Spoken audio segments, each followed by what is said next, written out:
Thank you for being here, Soli. I'm excited to speak with you and share some of the good work you've been doing around here in the Valley, the work you do in your career for our country, and the film you have coming out with Charley Voorhis. Thanks for being here. Yeah, thanks for having me.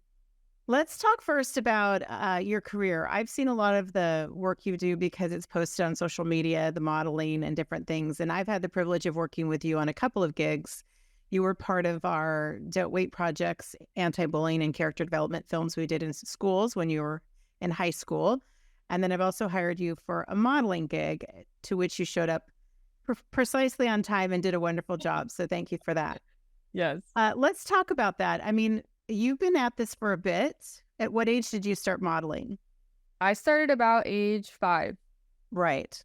hmm So was this something that you always wanted to do? I mean, obviously you have the face and the height for it and all the things that go along, like when we see you, but what about inside of you wanted to pursue modeling and acting as a career?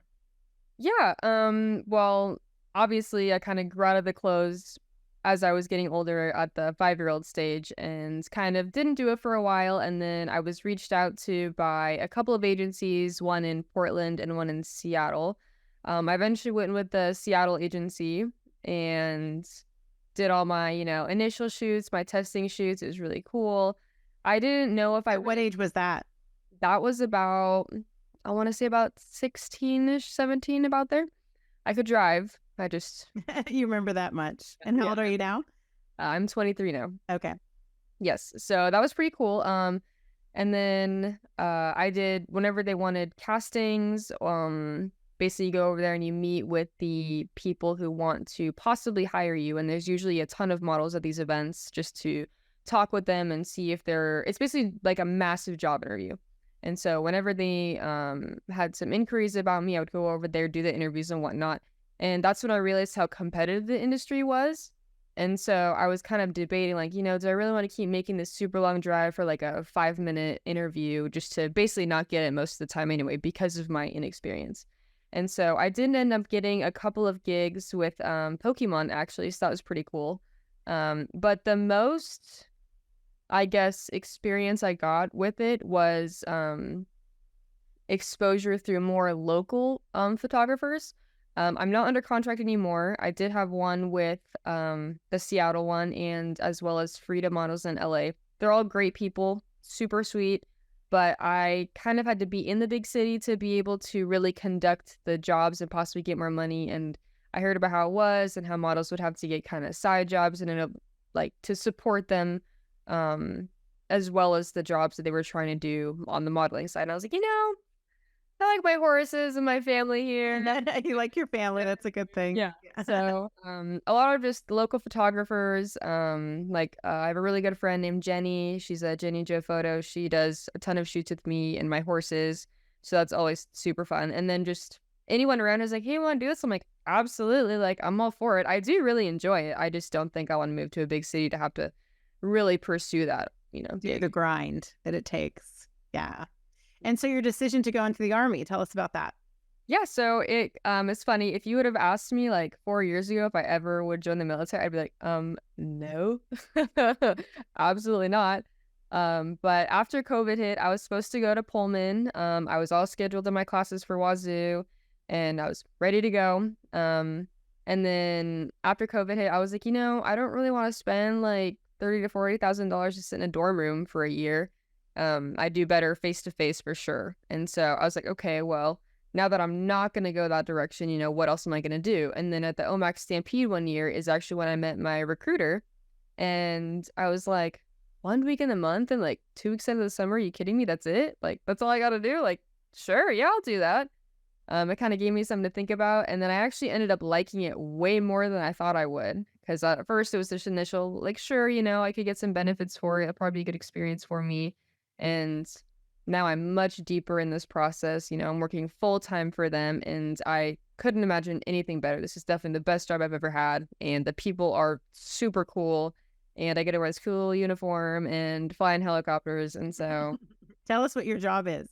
So I am currently called a 15 Tango. That's my MOS. I worked on Blackhawks over at JBLM. I was in a medevac unit. And then I heard about the position opening up here for Lakota. So a little bit different helicopter. These are more of a kind of aerial surveillance, working missions when you kind of need them to, sort of thing. It's not really the medevac side as much. So I transferred over here. I still have to go to school soon to get the transition course since it is a different airframe. But once I do that, I will have 2 airframes underneath me, and being in the National Guard, that's not really as common. So that will be kind of cool. I can technically work on both airframes, which will be pretty neat. And yeah, just pretty much working on them every day, just being a maintainer and flying whenever I can. I'm training to be a crew chief, so just a backseater, helping the pilots whenever they need me to. I'm basically like the rear view mirrors for them because helicopters do not have any mirrors on them. That's a good way to look at it. Well, I have you on today because I have Charley coming on as well, Charley Voorhis, and he is the producer of the film, which you can see the screen for back there, Cathexis. And I saw a post about it just yesterday. Today, we're recording this on Tuesday, and I reached out to both of you last night and said, can you do this in time for your premiere on Halloween? So thank you for being here. And just real proud of all that you're doing. I've been watching from the outside for a long time, and as I said, have had a little bit of interaction. So you're just a delight. So let's take a break. We're going to have Charley come on, talk a little bit about filmmaking, and then we'll have the both of you back at the last segment of the show to talk about this film specifically. All right? Sweet. We'll see you back in just a minute. Perfect.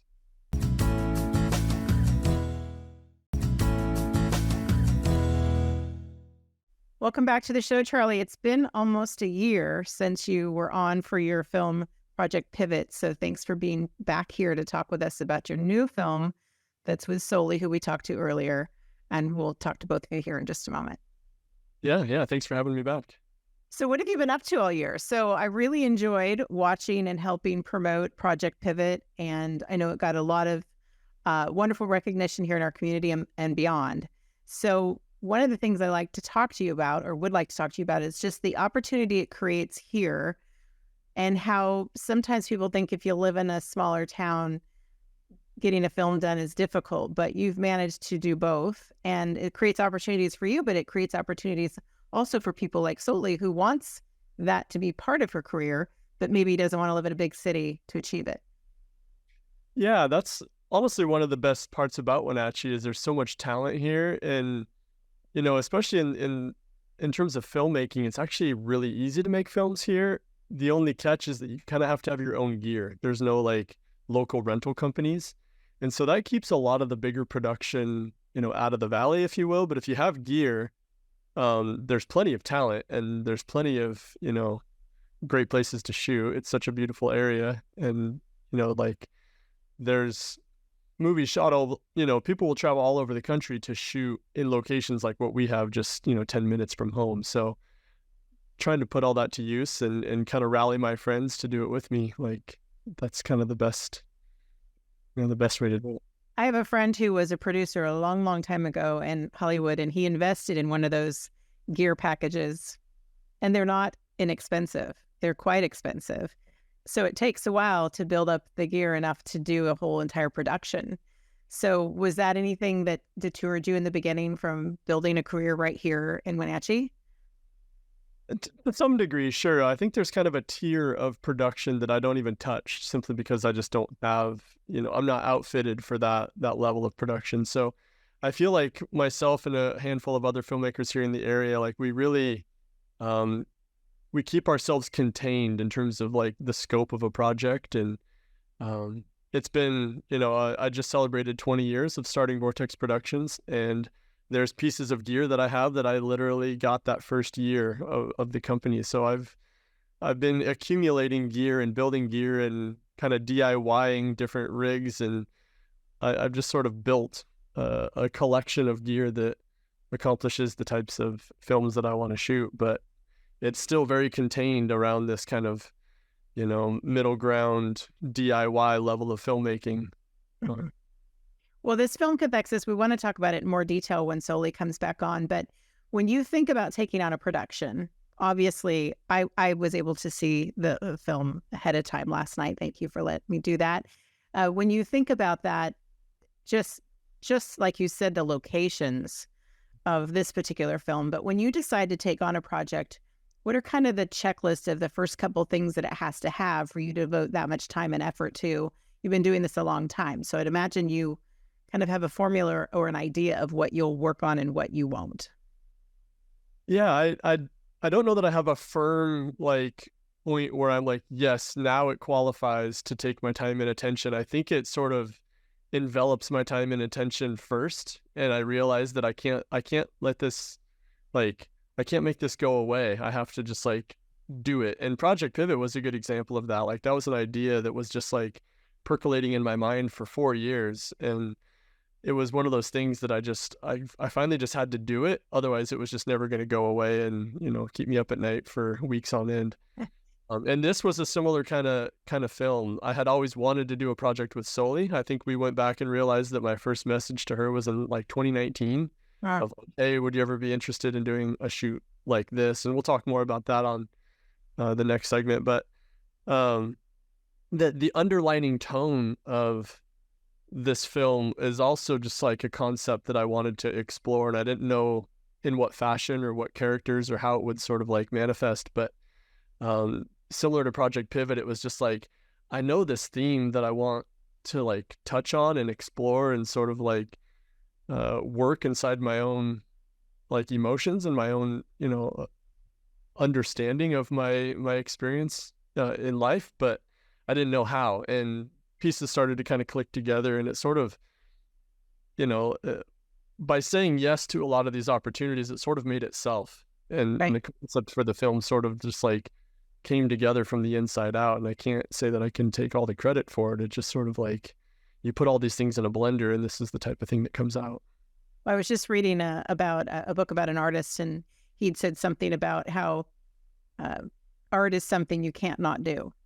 Like there's some things you just have to do. Like you just said, it'll keep you up at night if you don't. So good for you for following that gut intuition. You've been doing a great job of it so far. It's torturous, to be honest. To have a family and a career and to like, try to live a normal life too. It's this pendulum thing, and I can't say that it's like an easy thing or like an easy pill to swallow when you're like, oh, crap, I have an idea. Like, dang it. Boy. All right, let's take a break. When we come back, we'll add Soli to the conversation and show them just a little sneak peek of what I saw on social media last night that made me reach out to both of you right away and get you in here for your Wednesday premiere or Thursday premiere, Halloween. We'll be back in just a moment.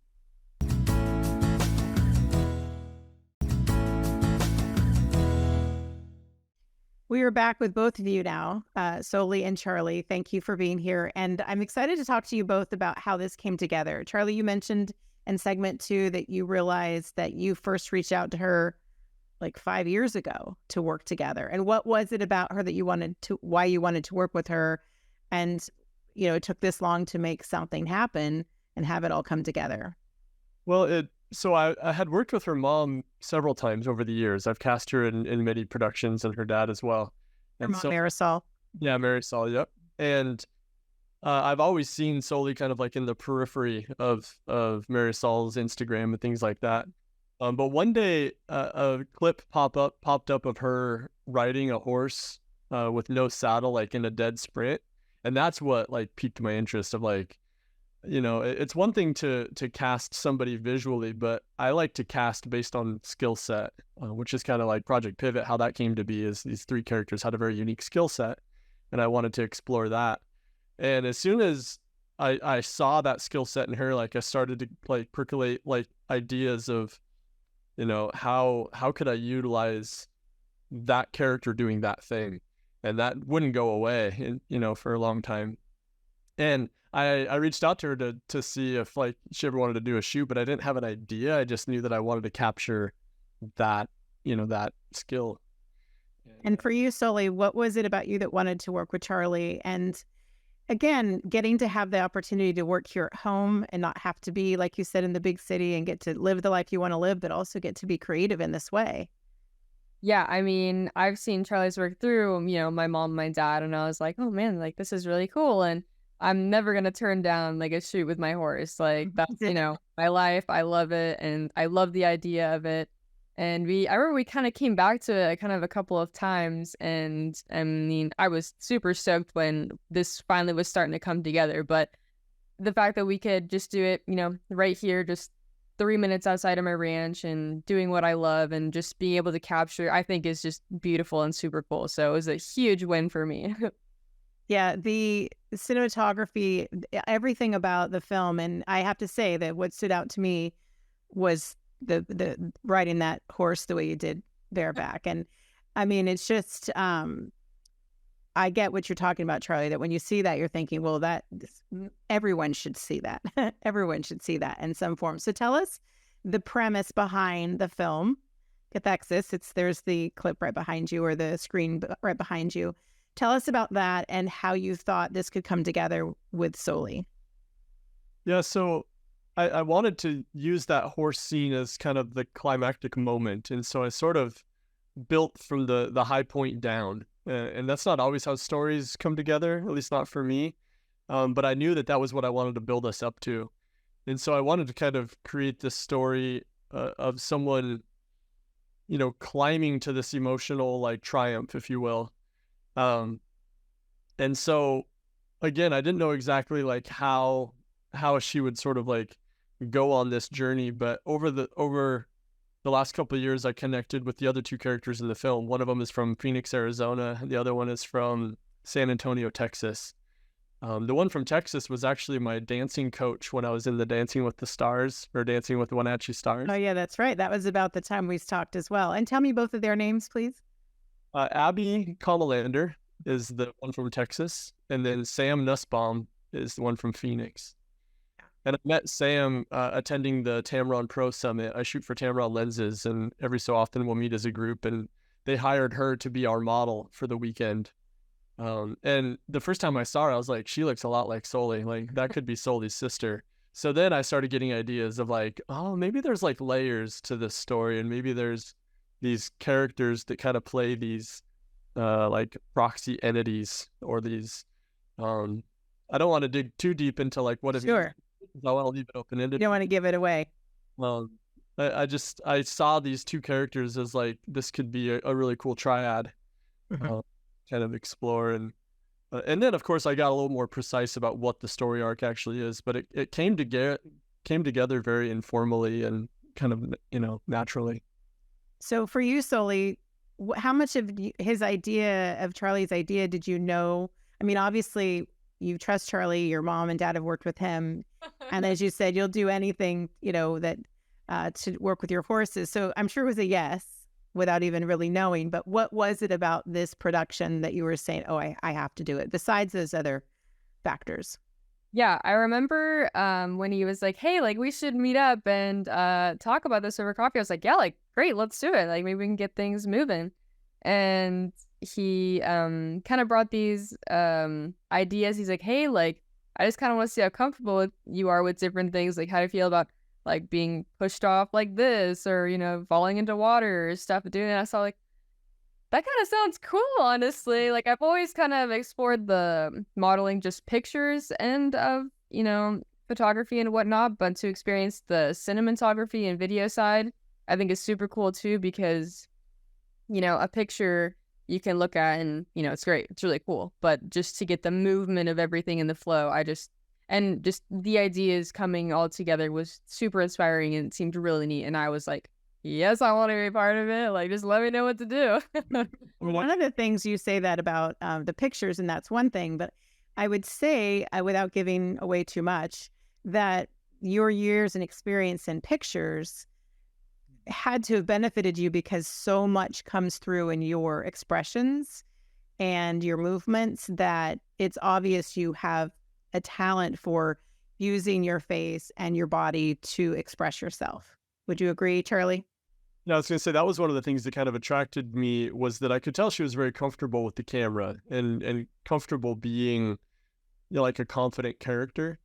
But I also could tell, I mean, look at the clothes she's wearing, and knowing that she, had experience at the farm and doing these like just really rugged things, I knew that she could kind of take a beating.